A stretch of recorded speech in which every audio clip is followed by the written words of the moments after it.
अत्याचारी है, भ्रष्टाचारी है।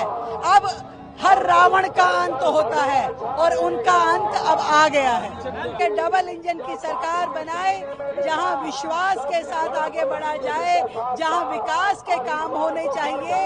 इस बार सरकार को उखाड़ फेंकने के लिए बंगाल की जनता ने पूरा निश्चय किया है। आप देख रहे हैं जो हुजूम है, जो उत्साह है लोगों में, वो बार बार बता रहा है कि ममता बाहर और इस बार मोदी सरकार।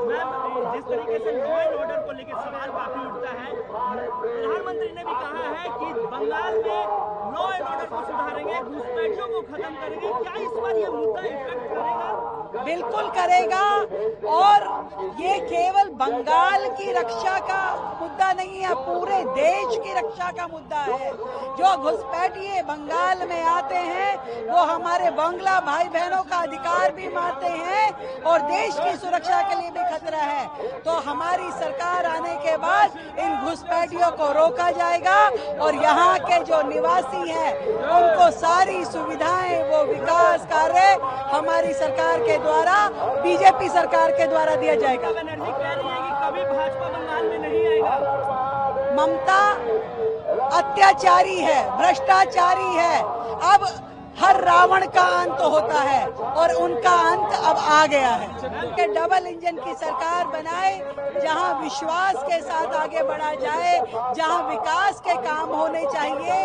इस बार सरकार को उखाड़ फेंकने के लिए बंगाल की जनता ने पूरा निश्चय किया है। आप देख रहे हैं जो हुजूम है, जो उत्साह है लोगों में, वो बार बार बता रहा है कि ममता बाहर और इस बार मोदी सरकार। जिस तरीके से लॉ एंड ऑर्डर को लेकर सवाल काफी उठता है, प्रधानमंत्री ने भी कहा है कि बंगाल में लॉ एंड ऑर्डर को सुधारेंगे, घुसपैठियों को खत्म करेंगे। क्या इस बार ये मुद्दा इफेक्ट करेगा? बिल्कुल करेगा। और ये केवल बंगाल की रक्षा का मुद्दा नहीं है, पूरे देश की रक्षा का मुद्दा है।